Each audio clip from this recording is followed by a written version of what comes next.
Get coffee. What's up, guys? So all of us have that certain song or that certain group of songs that gets us going, that really gets us hot. This gets the creativity flowing. And I'm no different. I have a certain group of songs that I play all the time whenever I'm going through a slow period or can't think or whatever, just lack of creativity.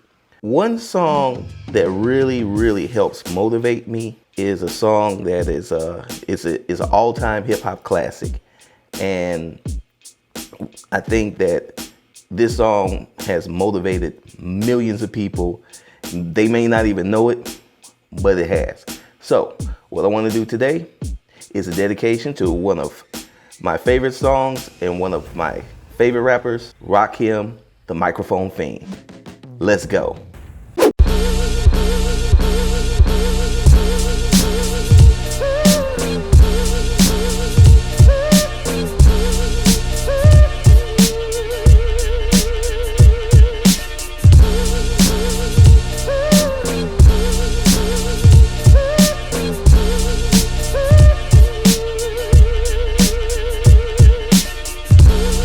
Alright guys, so let's talk about this song, Microphone Fiend.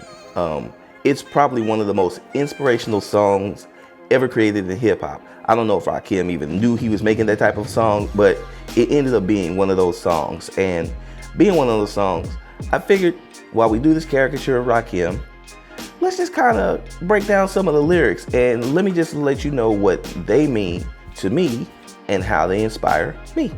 And then you can also kind of, hit me in the comments and let me know how they inspire you. Because, that's what we like to do. We like to talk about stuff like that. And hip hop and R&B music are the soundtrack to what I create too. There are those, I got a friend like my friend Scott. He's hard, heavy metal, hard rock all the time. But when you see him with his headphones on and you just see him with that look, woo, he's in the zone. So music, whatever music you listen to, could it be jazz, R&B, hip hop, rock and roll, heavy metal, dubstep, I don't care. There's songs that inspire you. So let's break down the lyrics of Microphone Fiend, or break down some of the lyrics. I'm not gonna break down the whole song while I do this caricature. And I'm just gonna let you guys know why they mean so much to me and how I've internalized those words and used them to my advantage to create my art and move forward in my creative career. Shout out to the guys at Genius, so I don't have to try to remember these lyrics off the top of my head because I would probably butcher them. But let's just read some of them and let's see what we think. I was a fiend before I became a teen. I melted microphones instead of cones of ice cream. Music orientated, so when hip hop was originated, fitted like pieces of a puzzle, complicated. Man, just that opening line right there, that sets the tone, and that sets the tones for creatives all over the world. If you are, it doesn't matter if it's hip hop, any form of music, dancing, drawing, painting. If you're an artist, more than likely, because we kind of have obsessive tendencies towards this, it's weird and scary sometimes, we're fiends. I find myself oftentimes coming up with concepts and wanting to draw at the weirdest of times. It just happens. It's like involuntary. So when my man says that, he was music orientated before hip hop. So when hip hop was originated, it just fitted like pieces of a puzzle, and that was complicated. That's kind of how it was with me in comics. I always knew I wanted to tell stories. I always knew I liked to draw. And when I kind of got into comic strips and then it grew into comic books, it just fit, everything fit. And I knew that's what it was. So yeah, shout outs to Rakim, because that line right there, if that ain't a summary of me as a teenager or as a kid going into a teenager, growing into an adult, I don't know what is. That's the perfect line. That might be the lyric that describes my life right there. Cause I grab the mic and try to say yes, y'all. They try to take it and say that I'm too small. Cool, cause I don't get upset. I kick a hole in the speaker, pull the plug, then I jet back to the lab without a mic to grab. So when I add all the rhymes I had, one after the other one, then I make another one to diss the opposite, then ask if the brother's done. I get a craving like a fiend for nicotine, but I don't need a cigarette. Know what I mean? So, all I can say is that a lot of times, especially when you're talking about going into a artistic career, that's not always what people want to hear, and or even think that you have the ability to do. And especially when you're young, you have to prove yourself, and that's a frustrating experience, trying to prove that you are good enough, mentally tough enough to do the things that you need to do as a creative. So when he talks about kicking a hole in the speaker, pulling the plug and jet, yeah, that's a little over the top. I've heard worse though. So, and we're artists. We're sensitive about our stuff, man. So, you know, if you're not even gonna give me the shot or put me in, then I gotta take my spot. I gotta show you what I can do. And I remember having those feelings as in high school, trying to get into art shows and stuff, and just trying to get noticed, trying to get people to notice my art. It's one thing when people can say, "Ooh, you can draw," but it's a different feeling when people respect your art, and that's something that I think is really important. And then once again, just going back to that being a fiend, and it's like you crave to create more. The acknowledgement feeds the craving. So you're just craving to create more and create more and create more, and as you go, it just builds on itself. It's like a big old snowball. It just rolls over. So, like you said, man, it's stronger than being addicted to nicotine. That's what it is. That's what it is to be an artist, for me anyway.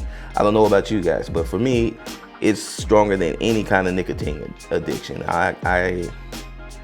If I don't draw after a while, I kind of feel not myself. So I always have to draw. I always have to create in some way, shape, or form.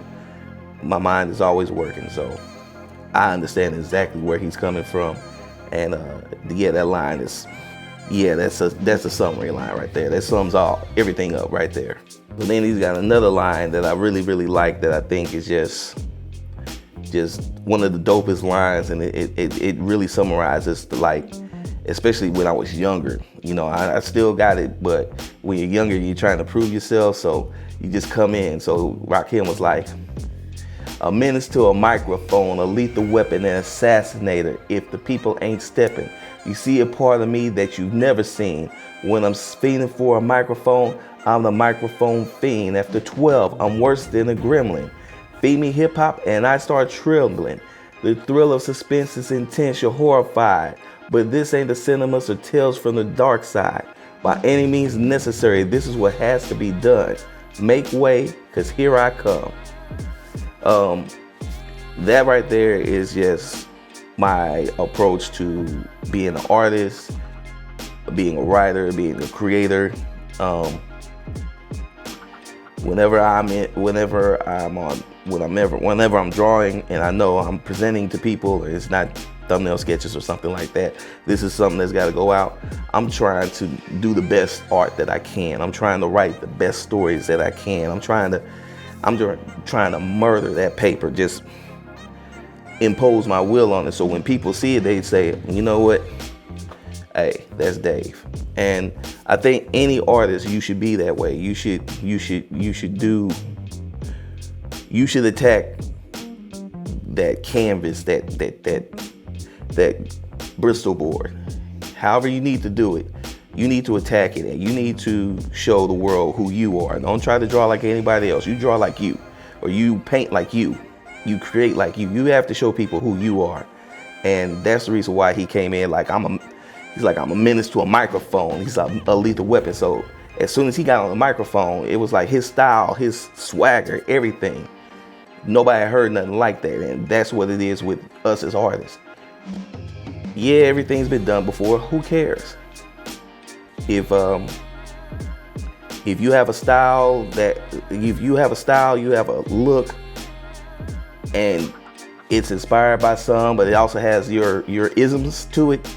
That's what makes it unique. So you gotta attack and you gotta make things happen and make people know that, oh, that's you. So it doesn't matter if you're a grandmaster like Kadir Nelson or just, you know, little Johnny in the 3rd grade doing your artwork.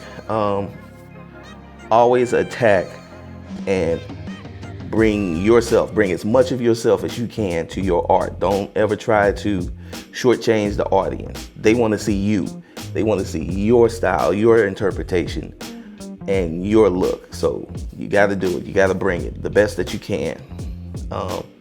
And I think that's really just a good way to approach not only life, but just, well, not only your artistic career, but life in general. So definitely being a lethal weapon and assassinator, at least when it comes to being a superstar in your role, at your skill set, we can all strive to do that.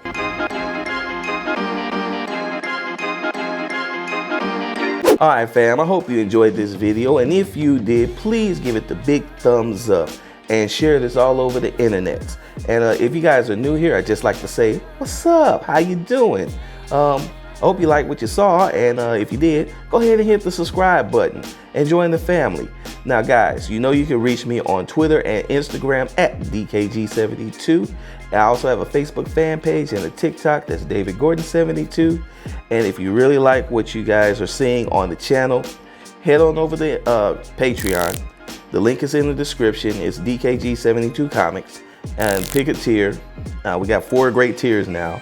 So pick a tier and go from there. Once again, I hope you guys enjoyed the video, and I'll holler at y'all next video. Peace.